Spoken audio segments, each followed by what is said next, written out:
Olá, meus queridos, a paz do Senhor, tudo bem? Eu sou o professor Joseone e nesse momento está iniciando o EBD em Síntese.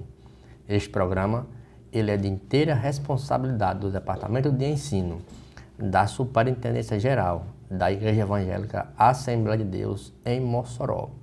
E hoje, nossa segunda lição, nossa segunda aula do nosso novo trimestre, nosso terceiro trimestre de 2024, que está aqui a lição. Este terceiro trimestre estamos estudando o Deus que governa o mundo e cuida da família. Os ensinamentos divinos nos livros de Ruth e Esther para a nossa geração. Está aqui o livro do nosso terceiro trimestre, está aqui. Hoje a lição de número 2, que tem como título O Livro de Ruth. Esta aula será ministrada no dia 14 de julho de 2024. O título dessa lição, ele vai falar inteiro do livro de Ruth. É uma lição muito extensa, então iremos reduzir o máximo, mas o professor, ele deve buscar auxílios além dessa aula. Nosso texto áureo se encontra no primeiro capítulo e no primeiro versículo. Diz assim: e sucedeu que só aqui, nesse texto áureo, tem muita informação a respeito do livro de Ruth. E sucedeu que, nos dias que os juízes julgavam, houve fome na terra, pelo que o homem de Belém de Judá saiu a peregrinar nos campos de Moabe. Ele e sua mulher e seus 2 filhos, Ruth 1 e 1. Lembrando, irmãos, que o livro de Ruth, ele é um dos textos, um dos livros mais cativantes espiritualmente e ricos da Bíblia. Ele é escrito em um estilo narrativo, um estilo narrativo encantador, que a leitura nos atrai a peculiaridade desse livro. Conta uma história de amor e lealdade, certo? Mas também oferece uma lição de uma proteção ou uma providência divina, a redenção, a inclusão principalmente dos gentios no plano de Deus. Nossa verdade prática diz o seguinte: servir a Deus não nos isenta de crise. O próprio Senhor Jesus Cristo, em João 16:33, ele deixou bem claro que no mundo nós teríamos aflição, certo? Então, servir a Deus não nos isenta de crises. Em qualquer circunstância, o segredo é permanecer fiel, confiando na providência divina.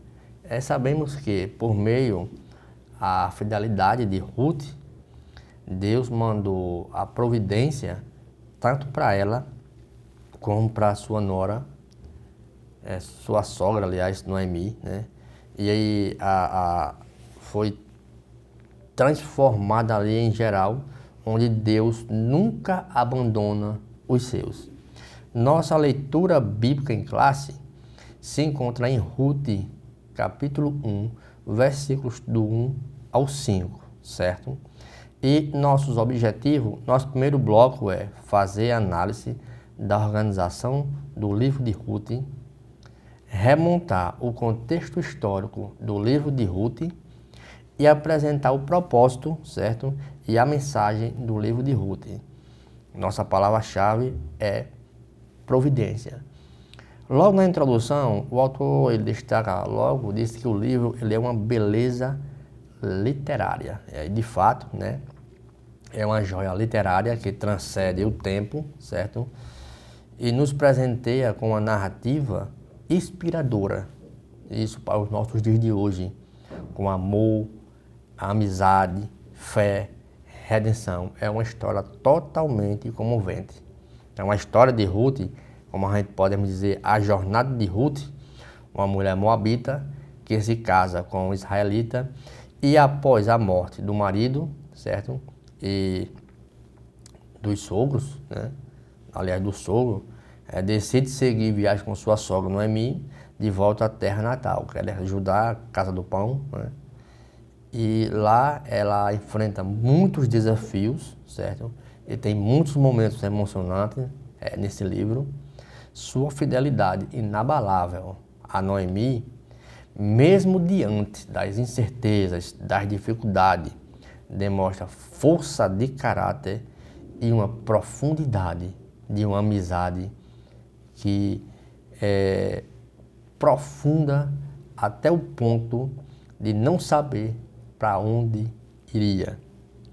Então, esse tesouro literário que nós vamos aprender hoje vai nos ensinar a refletir sobre amor, como já falei, fé, amizade, redenção, reconciliação e vai nos iluminar um caminho mais justo e mais fraterno, certo? Nosso primeiro ponto tem logo a organização do livro de Ruth, certo? Se a gente fosse fazer uma visão panorâmica, essa lição de hoje ela é muito grande por se tratar da organização do livro, por se tratar do contexto do livro. Vamos fazer aqui uma visão panorâmica a respeito do livro de Ruth. No capítulo 1, nós vimos logo aqui a partida e a decisão de Ruth num contexto desafiador, né? Noemi e seu marido, Elimeleque, seus 2 filhos, mudam de Belém para Moabe e lá encontram justamente Ruth e se casam com ela. A volta para Belém, Noemi ela decide voltar, certo? E nessa volta o marido morre e os seus 2 filhos também morrem, né? E a mensagem de Ruth para Noemi é o seguinte, ela diz: onde quer que fores, eu irei. Onde quer que pousares, ali pousarei. E o teu povo será o meu povo e o seu Deus será o meu Deus. Capítulo 1, verso 16. Então isso mostra a fidelidade, a amizade de nora e sogra. No capítulo 2, a gente já vê Ruth e Boaz. Ruth ali colhendo espigas, né, para sustentar tanto a ela como a sua sogra. Então Ruth vai aos campos colher espigas e lá a gente tem um parente rico que é um parente rico de Elimeleque. Então ali tem a bondade de Boaz no capítulo 2. Capítulo 3, o pedido de Ruth, né, e o plano de Noemi que instrui Ruth a se encontrar com Boaz. Então uma história fascinante. Capítulo 4 nós temos a redenção e a descendência. Então ali há uma negociação, Boaz vai à cidade, né, ao encontro do parente mais próximo, então ali há uma negociação. Mas, além disso, nós vamos mostrar a estrutura do livro. Logo aqui no subtópico 1 diz, na Bíblia hebraica. Eu trouxe um aqui só para a gente mostrar qual a classificação do livro de Ruth. Então, a posição do livro de Ruth aqui, na Bíblia hebraica chamada Taná, é o terceiro e último grupo, como chamado cânon, né, conhecido como Ketuvim, que significa escritos.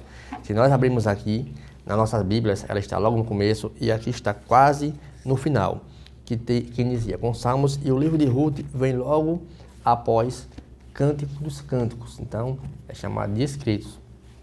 Então, essa seção, ela há diversos gêneros literários que traz com poesia, sabedoria, história, e vai distinguir justamente dos 2 grupos, que é a Torá, que era a lei, que é o Sefer, né, e os profetas. Então, a Bíblia está classificada dessa forma. Então, dentro desses Ketuvim, Ruth faz parte de um subconjunto especial chamado de Megilot, que são os rolos, né? Então, esses rolos têm Canto dos Cantos, Ruth, Lamentações, Eclesiastes e Esther. São tradicionalmente lidos, certo? Em feriados judaicos específicos, esses livros, certo? E, embora esteja localizado no final da Bíblia hebraica, o livro de Ruth ocupa uma posição significativa, pois sua narrativa se conecta com diversas maneiras com outros livros, especialmente os livros históricos e os sapienciais. Então traz uma mensagem poética fascinante este livro. É tanto que esse livro, no contexto geral, ele se encontra na Taná E Nataná, ele mostra uns pontos essenciais que muitos escritores, eles trazendo para o nosso dia de hoje, mostra durante os períodos, os diálogos, desafios e vários dilemas daquela época, passando por um período de preservação, certo? Então, Sapencial, a história de Ruth, apresenta temas como fidelidade, compaixão, justiça social e providência divina. Então, a localização desse livro, né, não é uma mera coincidência, pois a posição reflete a importância literária. Já na história teológica, essa obra tece de diálogos como gêneros, por exemplo, oferecendo uma perspectiva de fé, redenção e a providência divina justamente para dar continuidade à história do povo de Israel. Já na Bíblia cristã, ela é um pouco diferente. Ela já vem um pouco mais centrada ali na frente, porque ela traz ali os livros como livros históricos, né? Lá é escritos e aqui é histórico. Mostra uma conexão, principalmente com a história de Israel e com o surgimento da dinastia davídica. A narrativa serve como uma ponte entre o período dos juízes e a monarquia. Nós vamos adentrar um pouco sobre esse período. E esta preparação, essa ponte, ela vai preparando um terreno justamente para a linhagem do reinado de Davi, que sai uma linhagem messiânica. E podemos dizer que ali há um diálogo com a história da salvação. Por quê? Ao se posicionar entre os livros históricos, Ruth se insere numa narrativa bem ampla sobre a história da salvação. Por quê? Porque Deus está ali revelando como ele age na história da raça humana, né? Mesmo em meio a desafios e sofrimento, a fidelidade de Ruth e a providência divina demonstra que a presença de Deus esteve sempre presente em situações bem difíceis. Então, há um elo entre os dois livros, né? O Antigo Testamento de Ruth e o Novo Testamento. Por quê? Porque no Novo Testamento ela é inserido ali na genealogia de Mateus. Então, isso mostra uma característica bem significativa. Então, o livro de Ruth para os cristãos, e na teologia, ela é ainda mais profunda. Por quê? Porque Ruth, ela experimenta virtudes de lealdade ali da fé cristã. Por quê? Porque a linhagem de Davi culmina até Jesus Cristo, o Redentor Supremo, certo? Então, mostra que, além quando é inserido, os livros que é lido, era lido na festa de Shavuot, que era a festa do Pentecoste, na celebração das colheitas, por isso que havia espigas, na comemoração, a entrega da Torá. Então, tudo isso reflete a uma organização deste livro. Então, na Taná, nós temos Gênesis, Êxodo, Levítico, Números e Deuteronômio, né? Tem Josué, Juízes, que é nos profetas, né? Josué, Juízes, Samuel, 1º e 2º Reis, Isaías, Jeremias e Ezequiel. Aí temos aqui os Ketuvim, que é os escritos. Aí vem Salmos, Provérbios, Jó, Canto dos Cantos, Salomão, Lamentações. Aí vem Eclesiastes, Esté, Daniel, Esdras, Neemias, 1º e 2º Crônicas. Então, esta é a relação da Taná, da Bíblia hebraica. Já a organização do Novo Testamento, a gente sabe que começa em Gênesis e termina lá em Malaquias. Já a data e a autoria desse livro, o comentarista da lição, ele nos apresenta um Talmud, né? E o Talmud, que o texto fala, ele é o Talmud babilônico, que esse Talmud babilônico, no tratado de Bárbara Batra, no 14b, é onde ele atribui a autoria do livro de Ruth ao profeta Samuel. Apesar de ter vários comentaristas que traz outros escritores para o livro de Ruth, outros autores, mas o Talmud especifica e a maioria dos comentaristas bíblicos ele atribui justamente a Samuel, né? A maioria dos comentaristas atribui a Samuel como o escritor do livro da Carta de Ruth. Então o período, ele apresenta um período monárquico, período dos juízes e o exílio ali babilônico. Então, meus queridos, falei para vocês que é um livro que trata de história, é um livro muito extenso, então ainda temos muitas situações para falar a respeito do livro de Ruth. Mas não sai do seu local, que logo logo iniciaremos o bloco 2 com o título O Contexto Histórico. E lembrando, nos acompanhe pelas mídias sociais, pelo nosso canal do YouTube, EBD em Síntese, pela nossa Rádio Libertadora 96.3 e pelos canais da TCM 23.3. Voltamos já.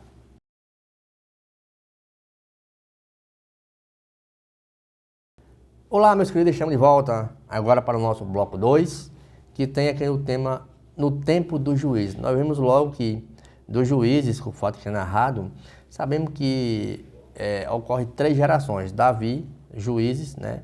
E o período ali que permeia ali até Josué. Então o livro de Ruth, apesar dessa beleza que tem de literária profunda, enraizada no período turbulento da história de Israel, é uma época interessante que, quando a gente lê o livro, é uma época de transição, né? Onde o povo está ali, fazia o que queria, do jeito que pensava, e de incerteza. Então, o período dos juízes, ele estende da morte de Josué até o estabelecimento da monarquia de Saul, marcado por uma estabilidade política, social e religiosa. Então, a nação de Israel, a nação israelita, ainda se consolidava em uma terra natal, enfrentando desafios, muitos conflitos ali internos, opressão externa dos seus inimigos e um dos focos mais essenciais, a apostasia da fé. Era o que acontecia. Então, a ausência nessa época de um líder central, né, ao contrário dos períodos anteriores, que sempre houve um líder, liderado por figuras como, a gente bem sabe, como eu já acabei de ler, Josué, Moisés, o tempo dos juízes foi caracterizado justamente por uma falta desse líder central forte e unificador, né? Então, a liderança era exercida por diferentes juízes, né? Então, quando o povo surgia momentos, levantavam juízes, tinha crise, levantavam juízes e ia defender o povo. Mas, olhe só, vários textos de Juízes vai mostrar isso. Quando a gente lê Juízes, capítulo 17, versículo 6, diz o seguinte: naqueles dias não havia rei em Israel, e cada um fazia o que parecia bem aos seus olhos. Olha só, que negócio sem controle. Quando a gente lê capítulo 18, versículo 1, diz: naqueles dias não havia rei em Israel, a tribo dos danitas, olha só, de Dan, buscava para si herança em Habitar, porque então não lhe havia caído sua herança. Então o povo fazia o que queria. Como a gente lê 19 primeiro, aconteceu também que naqueles dias, enquanto não havia rei Israel, de certo levita havia habitado as partes remotas da região. Então o povo queria conquistar aquela terra, é minha, e acabou-se.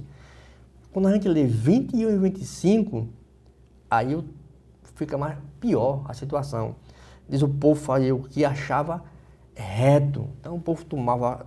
Então era uma coisa que a gente dizia: meu Deus do céu. Sem contar que naquela época, onde o povo fazia o que queria, começou a entrar secularismo, hedonismo e a idolatria. Secularismo, hedonismo e idolatria. Então, houve um abandono da fé e busca por soluções terrenas. Então, eles começaram a desinteressar daquilo que era sagrado e começou a ter um contraste com a sua devoção, caracterizado que o secularismo se manifestava de desinteresse em prática religiosa e na busca de soluções exclusivamente terrenas para o povo buscava mais suas forças, o povo começou a ficar a confiança excessiva de uma força militar, que a falta de fé fazia com que essa confiança excessiva no militarismo naquela época e na capacidade humana de resolver desafios ignorava justamente a necessidade de uma intervenção divina. Então, qual foram as consequências para o secularismo? O abandono da fé, a nação ficou fraca espiritualmente, tornando mais vulnerável tanto aos ataques externos como os ataques internos. Já o hedonismo era a busca pelo prazer, sem considerar as consequências, satisfação pessoal acima de tudo, satisfação carnal.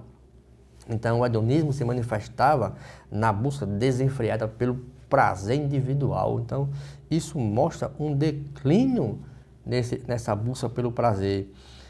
Já a idolatria, o povo começou a adorar outros deuses, abandonando ao Deus verdadeiro, ao Senhor, eu do Rei, ao Senhor Jeová. Ele começou ao abandono. Então esses três males trouxeram uma série de consequências. E secularismo, hedonismo e a idolatria se alimentavam mutuamente, criando ali um ciclo vicioso, o que culminou em um declínio espiritual.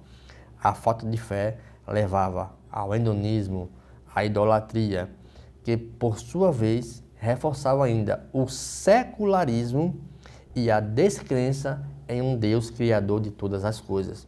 É tanto que quando a gente começa a entrar nesses detalhes e o povo começou a ter esse abandono e começou a ter uma apostasia por Israel, então Israel passou a ser uma presa fácil para os seus inimigos.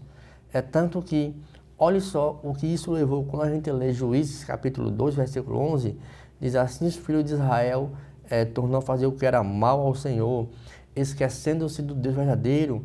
Capítulo 3, versículo 7 fala a mesma coisa, ainda diz assim. No capítulo 2, versículo 11, diz que eles adoraram os Baalins. Quando a gente lê o capítulo 3, versículo 7, diz que além de adorar os Baalins, adorou a Astarote, ou seja, então o povo voltava à idolatria.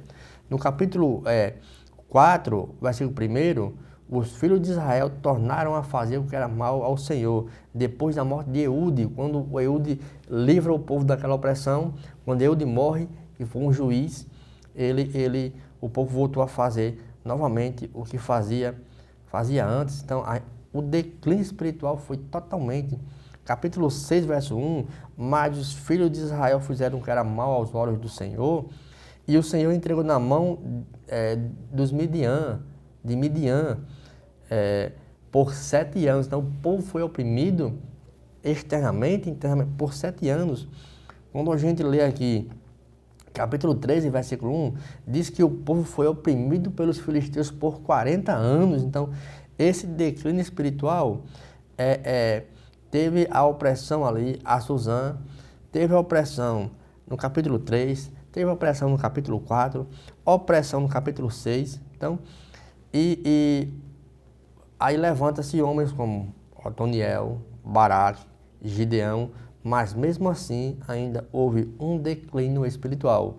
Um período de juízes, Otoniel, Eude, Sangar, Débora, Baraque, Abimeleque, Tola, Jair, Jefté, Elon, Sansão, Eli e Samuel. E ali houve um ciclo. Havia paz, pecado, opressão, clamor. Aí o povo clamava e Deus livrava o povo. Quando a gente lê aqui capítulo 10, versículo 6 de Juízes, olha só o que diz. Então tornaram os filhos de Israel a fazer o que era mal aos olhos do Senhor e serviram aos Baalins. Quando a gente lê capítulo 10 ainda, versículo 10, o povo diz assim: então os filhos de Israel clamaram ao Senhor dizendo, olha só, pecamos contra ti. O povo se arrependeu, pois abandonamos o nosso Deus e servimos aos Baalins. Quando você já lê capítulo 13, verso 1, o povo já volta a fazer o que era mal aos olhos do Senhor. Então, por isso, houve um declínio totalmente espiritual e isso levou uma série de consequências à nação israelita. Então, meus queridos, estamos encerrando nosso bloco 2. Logo, logo iniciaremos o bloco 3 com a mensagem, o propósito e mensagem. Voltamos já.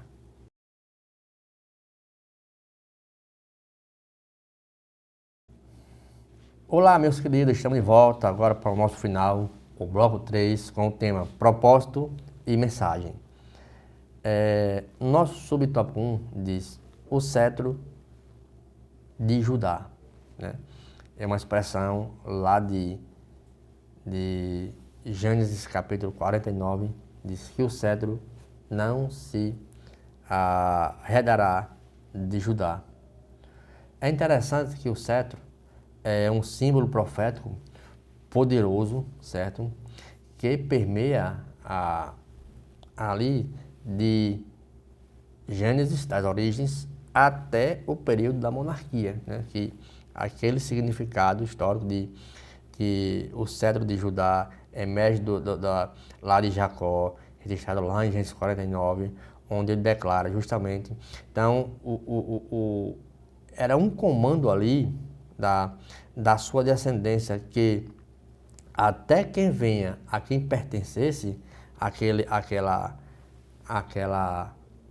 passagem, pronuncia uma liderança ali, certo? De realeza, que vai emanecer da tribo de Judá, e um símbolo de total realeza e autoridade. Então, o cedro na cultura antiga era um objeto que representava o quê? Autoridade, poder, liderança. Era principalmente empunhado por reis, né?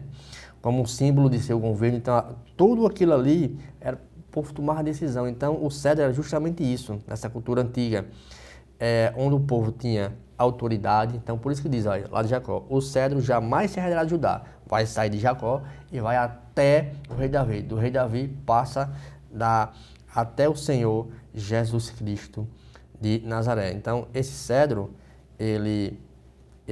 o cedro de Judá aponta para uma linhagem real que surgiu dessa tribo, culminando no reinado de Davi e seus descendentes, até sair a linhagem do Senhor Jesus Cristo de Nazaré. Então, a promessa feita por Abraão seguia agora da descendência que começou a permear ali na tribo de Judá, sobre uma posição e liderança.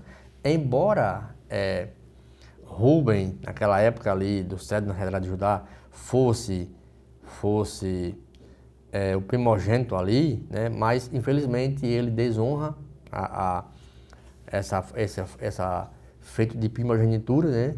Em seu ato ali, no leito de seu pai, deitando-se com sua concubina. Então ali foi uma desonra, né? Que fez com que ele perdesse a sua primogenitura. Então Abraão, ele já tinha lançado já essa descendência, sendo que Samuel, o autor do livro de Ruth, o propósito aqui que ele vai registrar essa genealogia do cetro de Davi, ainda ganha um sentido maior. Por quê? Porque já que naquele tempo o rei de Israel, quando começa a surgir o cetro, era Saul, e Saul era de Benjamim. Olha só como é interessante. Então a ancestralidade de Davi era legítima ali para o trono. Por isso deixou bem claro, o cetro não se arredará de Judá. E com isso vem amor e redenção. Então, trazendo para o livro de Ruth, então a redenção é vista no livro no sentido literal e tipológico, certo? Boaz, ele traz uma ideia bastante significativa. Por quê? Porque ele atua como, no termo hebraico, redimir, né? Então, semelhante ao que? É um redentor. Então, pelo qual, na tradição rabínica, denota o quê? Que um parente relativo apto, ele ia restaurar os direitos perdidos pelaquela pessoa que era mais próxima, né?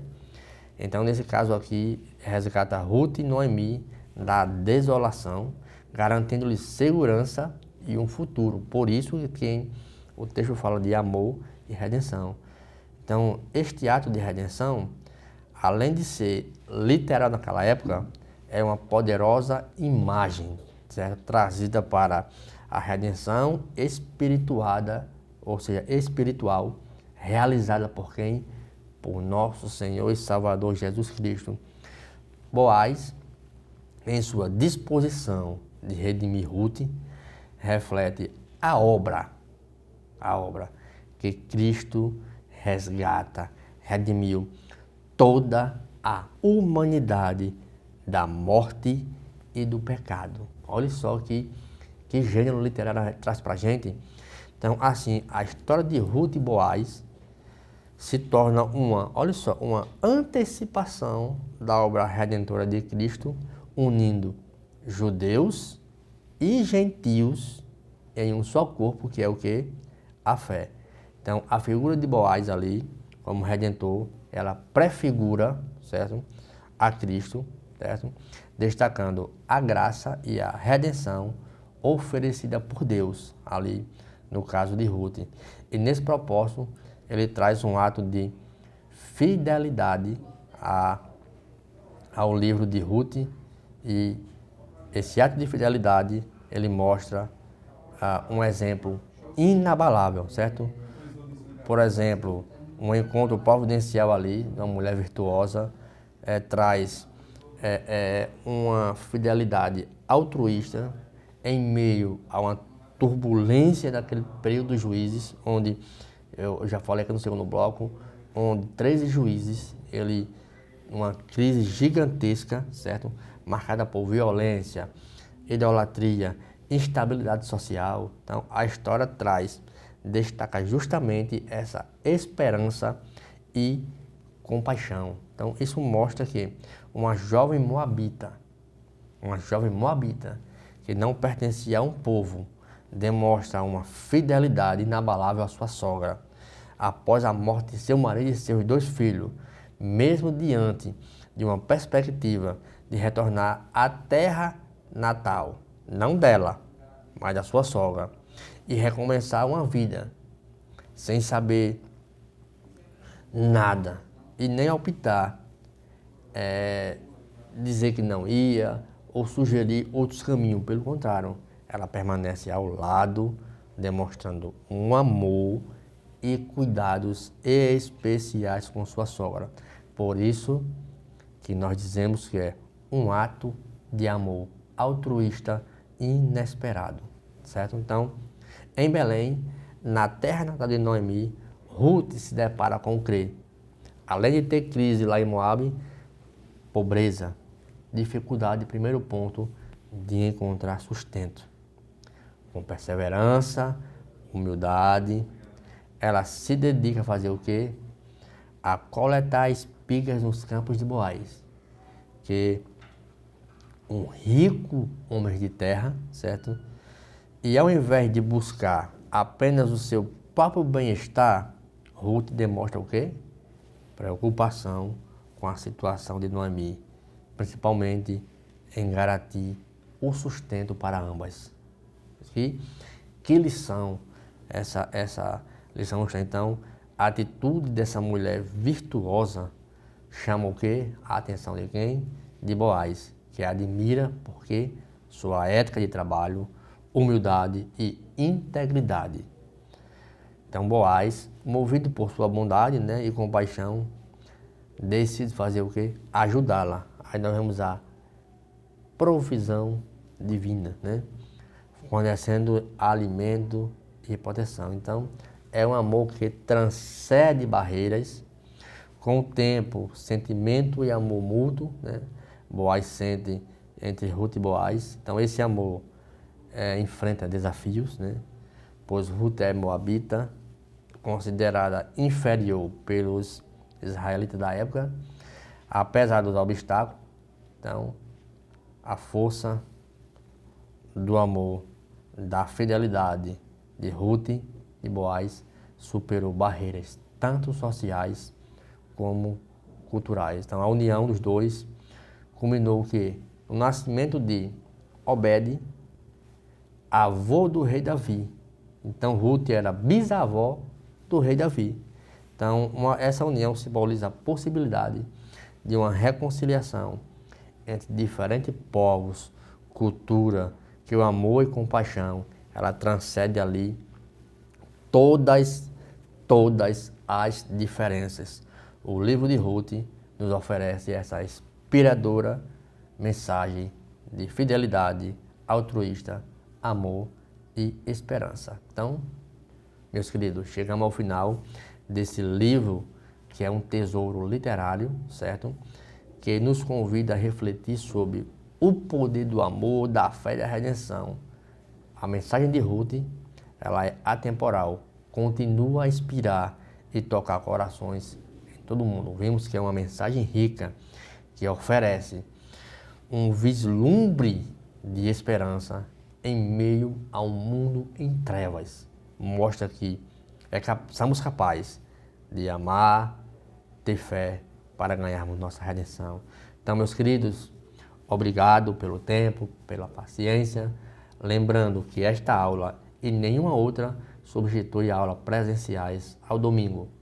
Lembrando de nos acompanhar pelas mídias sociais, pelo nosso canal do YouTube, EBD em Síntese, pela nossa Rádio Libertadora 96.3 e pelos canais da TCM 23.3. Obrigado e a paz do Senhor.